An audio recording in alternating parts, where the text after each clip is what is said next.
देखो बच्चे, अब इसको जब हम एक्सप्लेन करेंगे कैरेक्टरिस्टिक्स ऑफ साउंड वेव्स, ठीक है, इसकी ये सबसे सिंपल डेफिनेशंस हैं जो मुझे अवेलेबल हुई हैं. First is wavelength. It is the distance between two consecutive compressions और टू कॉन्जिक्यूटिव रेयरफैक्शन.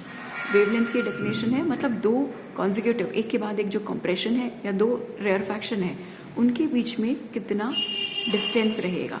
और इसको इसमें डिपिक्ट किया गया है OS या फिर MN से. यहाँ देखो, ये O है. O से जब आप ट्रैवल करते करते S तक आ जाते हो, O to S, ये हमारी एक वेवलेंथ है.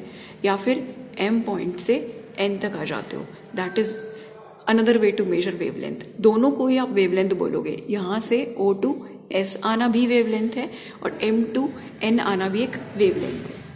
Second definition, amplitude, the maximum displacement of a particle from its mean position.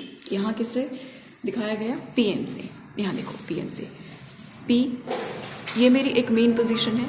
Main position से top most point that is P, ठीक है, और ये जो एक्सेस पे पोजीशन है दैट इज M. ये जो मैक्सिमम डिस्प्लेसमेंट है किसी भी पार्टिकल की, दैट इज माय एम्पलीट्यूड. ये मेरा एम्पलीट्यूड है. और ये कंप्रेशन में मैंने दिखाया है. अगर मैं रेयरफैक्शन में इसे ड्रॉ करना चाहूँ देन ऑल्सो ये जो ये यहाँ पे बनेगा, ये जो होगा मैक्सिमम डिस्टेंस मेरा कवर होगा, that will be my amplitude. Amplitude is responsible for loudness और सॉफ्टनेस ऑफ साउंड. आपकी साउंड कितनी लाउड है या कितनी सॉफ्ट है वो डिपेंड करती है कि आपकी वॉइस का एम्पलीट्यूड क्या है. Next is time period. Time period को डिपिक्ट करते हैं हम T से, कैपिटल T से. Time taken by particles of a medium to complete one vibration. एक वाइब्रेशन को कंप्लीट करने में कितना टाइम पीरियड पार्टिकल्स को लगता है उसे बोलते हैं OPQRS. यहाँ पे हम डिपिक्ट करेंगे. जितना टाइम पीरियड पार्टिकल्स को एक वाइब्रेशन कंप्लीट करने में लगता है उसे बोलते हैं टाइम पीरियड. जैसे कि यहाँ आ जाओ, लुक हियर, O मेरा एक पॉइंट है, यहाँ से मैंने मूव करना स्टार्ट किया, OPQRS. O से S तक जब मैं आ गई तो ये क्या है? ये मेरा एक कंप्लीट टाइम पीरियड है. मुझे इतना कवर करने में जो टाइम लगा that is my time period. Next one is frequency. Frequency means इसे न्यू से डिपिक्ट करते हैं. The number of complete waves produced in 1 second. एक सेकेंड में कितनी वेव्स कंप्लीट हो रही हैं?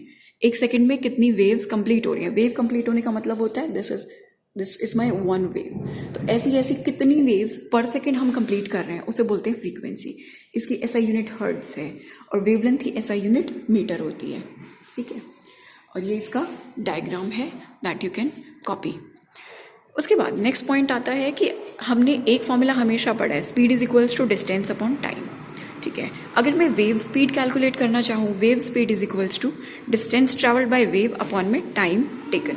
डिस्टेंस जितना वेव ने ट्रैवल किया अपॉन में टाइम कितना लिया उस वेव ने उसको कवर करने में, that is time taken. Speed को मैं V से डिपिक्ट करूंगी और distance travelled, I am talking about distance. Distance में किस में मेजर कर रही हूँ? लैम्डा की फॉर्म में मेजर कर रही हूँ यहाँ पे. सो lambda upon time taken. Time taken मतलब एक वेव कंप्लीट करने में कितना टाइम लगा था मुझे, that is my time period. तो लैम्डा बाय T. पर हमें पता है कि फ्रीक्वेंसी से कैसे रिलेटेड है, न्यू से कैसे रिलेटेड है? 1/T. 1/T is equals to new. ये हम पहले पढ़ चुके हैं. फ्रीक्वेंसी क्या था? कितना एक यूनिट टाइम में कितना टाइम्स एक इवेंट रिपीट हो रहा है, दैट वाज माय फ्रीक्वेंसी, ठीक है. तो इन्वर्सली रिलेटेड था वो टाइम पीरियड से. सेम रिलेशन की वैल्यूज हम यहाँ पुट करेंगे तो हमारा आ जाएगा V equals to nu lambda. ये आपको डेरिवेशन है और ये फॉर्मूला याद रखना है. अभी हम न्यूमेरिकल स्टार्ट करेंगे इससे रिलेटेड.